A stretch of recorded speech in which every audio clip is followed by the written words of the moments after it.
Many thanks for staying with us right here on KBC Channel 1. My name is Mike Migwe and you're watching Good Morning Kenya. Now, the segment on air is Women at the Forefront, where we spotlight women who are making a significant impact in their areas or spheres of influence. And today we spotlight one lady, that is Evelyn Mwandia, who is the Executive Director at Start a Library Trust. She is rewriting the future of Kenya's slum and rural schools. In what way? That is what we are about to find out. Karibu sana. Asante. Thanks, Mike. How are you doing? Good, good. Yes. So before you even get into matters of literacy and everything in between, for a person who is seeing you for the first time, who is Evelyn Mwandia? Great. Thank you, Mike, for having me. Karibu sana. And yeah, good question. Who am I? That question every day when people ask me, I get confused. What should I say? But yeah, Evelyn is just is a Kenyan citizen. Oh, yes. A mother. I am a writer. I'm a children's author. But beyond that, I'm a literacy champion. I really believe in education as an equalizer, and especially for young people and children who were in the rural communities or, you know, who have limited resources, because I really resonate with that. And so my advocacy is that every child has their own potential given the opportunity. And so I am I am behind the scenes just supporting young people to excel in education. I look at it and say we no longer plant coffee or whatever things that our grandfathers used to do, and education is really the equalizer for us. So I'm a champion for education. Yeah, as a champion for, which is very important actually. And what would you say are the experiences that shaped your passion for matters of literacy? Exactly. So I grew up in rural Kenya. Mimi ni kuku kienyeji, as they say. I grew up there in rural Kenya and in the villages, and I went to school barefoot. Those stories that you've heard, I've experienced all that as a young girl. Went to rural primary school, went to a rural secondary school. Things that you've heard on air before, or people saying, became a young mother at 17. So I know how to drop out, go take care of your baby, come back to school again, and all the things that happen when you come back as a young mother in a class where everybody looks down upon you, you have low esteem. But as I reflect on that, is that I grew up, I finished high school without being able to read and to be able to read in English or even speak in English. English wasn't the language that I could express myself. And so coupled with being a young mother and as well as not able to express myself, then I had low self-esteem. I was a very timid girl, one who sits in the corner and don't want to speak with anybody. And so I could see everybody doing their thing, but I think where my life changed is when I joined the University of Nairobi. And I was in a class of people who came from across the world, across the country, some from private school, who knew what brought them to the university. And I didn't know. You know, I've come with my, what we say in our local culture, yellow socks and my long skirts and all that. And then you come here and then you find people are very polished. They even know how to shave and how to speak in the language, but also they are friends. And then you just get confused. You have a culture shock. And so what I decided is to hide in the university library. So I would move from my hostel, just here, cross over, get to the university library, main campus, and hide in a corner in the library. And for 2 years, that was my journey, every day. Come hide in the university library, wait for my class, go to class, to my lecture, and come back to the library. And for 2 years, being that journey, one day the librarian identified, like she was observing me. She came and asked, young lady, what makes you come here every day? I see you here. And then I started tearing because I didn't know what to say. And she said, come to my room, office. And we had a conversation. I told her, like, everybody knows why they're here. I don't think I know. I don't have friends. I can't express myself. And though she said, I want to help you. And so that's how the journey started. She started buying me small books. I could read. By the time I was getting to that year, I came with a friend. Yeah. And just like, you have a friend now in the university, now you can leave my office. Wow. And so I continued. And so I always say, using our African culture, that it is in the library where I drank the blood of a lion. Like, everything started for me. I found myself. I found my voice.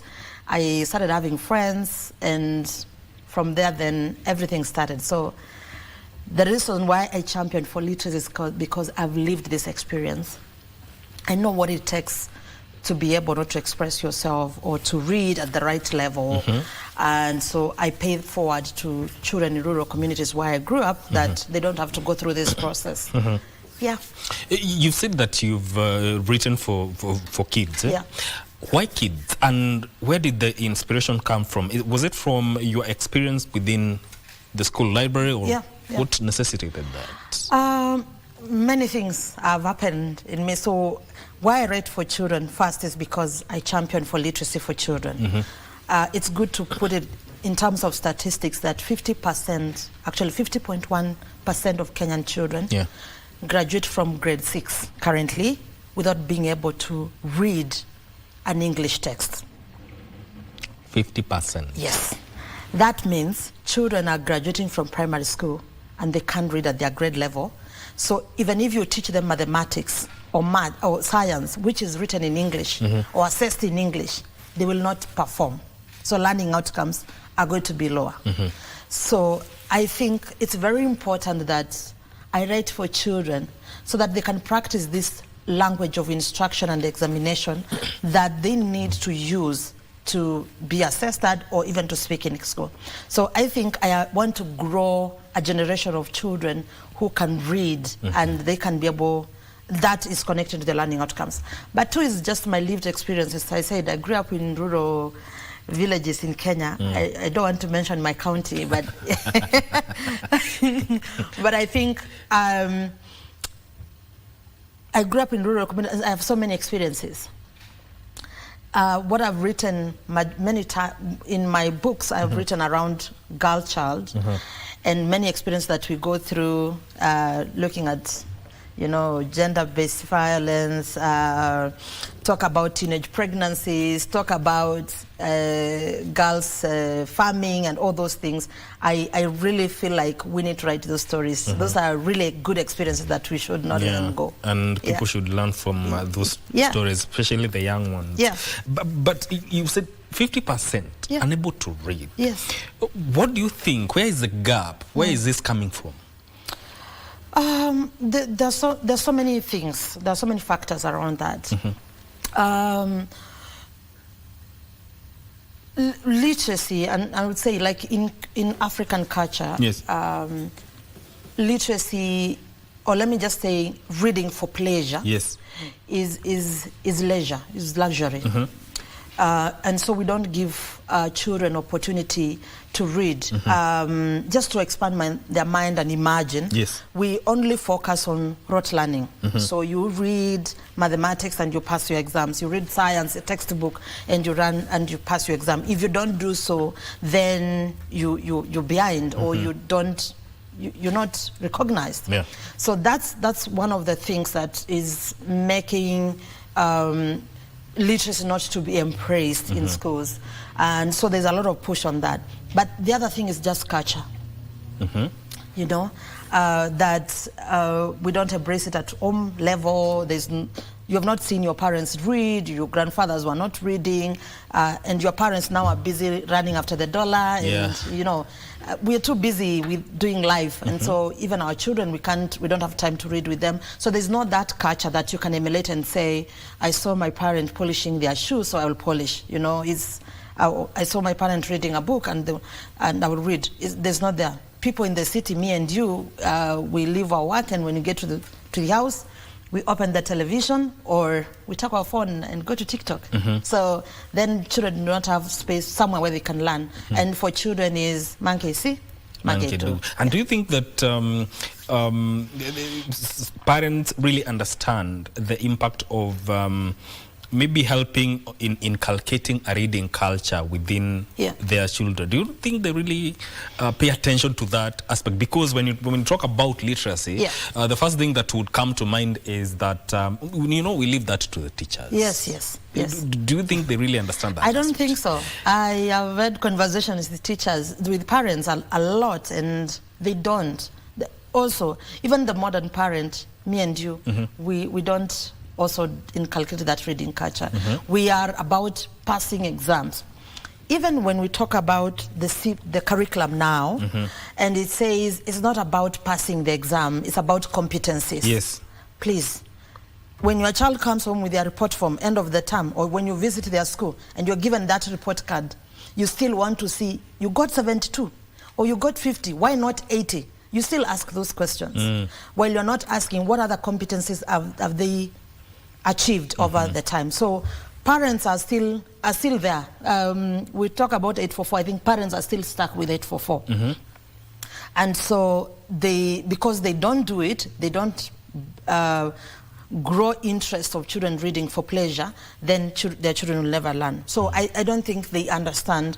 And also they have given that responsibility to teachers. I am in schools many times, or 90% of my time. It's still the teacher who controls everything. It's still the teacher who knows everything. And so if the teacher is withdrawn from the ecosystem, the child falls. And looking at the CBE system and what you've said, reading to pass exams, do you see that, how do you see CBE impacting or changing how now the perception of reading, of going to school and getting the competency? I really love CBE, CBC and all that. I feel like there's somewhere we are heading to. But there's a lot of culture conversations that we need to have behind the scenes, having conversation with the teachers and the parents around that. But CBC is doing quite well, and I love the way that they are focusing on competencies. I love that because if you look at what is intended to be achieved with CBC, critical thinking, decision making, communication, confidence building, they are very critical skills that even if, and I'm not an advocate of let's not go to school, but even if you withdraw the papers, the certificates, and you have these skills, you stand a big chance. I say, there are many people who do not have a degree out here, but they have these competencies and they excel so well in the world, including employment and entrepreneurship. So I really feel like we are in the right direction in terms of the curriculum. I think stakeholders, teachers and parents, we need to decode some things. We need to think about, we need to shed off some 844 culture that we picked up about and mindset, so that then we can refocus on this curriculum that I feel if we embrace it, then we have better citizens, we have better young people graduating from our universities and colleges as well. And speaking of reading, the National Read Aloud 2026 World Record Edition. So set for this Friday. It's Friday. But you said something. It's not simply about breaking records. It's about ensuring every Kenyan discovers the power of books and the confidence to use their voice. Correct. Talk to us about that. So the National Read Aloud has been like my main advocacy campaign because I realized that children don't read. And there's a very common saying that if you want to read anything from an African, put it in a book. And I always say if you put something in a book currently, Kenyan children will read. Because I have really championed literacy for a couple of years now. And the National Read Aloud is, as you've said it very correctly, it's not just about breaking the world record that we want to break. Yes. Is ensuring that children have space or have the resources for them to read. Because one of the biggest challenges that we have, especially in rural communities and the urban slums, is that children do not have access to age-appropriate, culturally relevant materials. Quote unquote, Kenya has become a dumping site for books. Many people, anytime you talk about literacy and access, people say we have books to donate, you know, and when you look at them, these books, they're not relevant to the Kenyan child. Yes. So we want to ensure that children have access to reading materials. That's the first thing. The second thing is we want to amplify the voices of Kenyan children on this aspect about literacy, that you give us the resources and the time and the support. Yes. We can read. Allow me to cut you short. Correct. Allow me to cut you short. We shall come back to that. But I want us to cross over to State House here in Nairobi, where there is a ceremony of the assent of the Sovereign Wealth Fund Act that is happening in State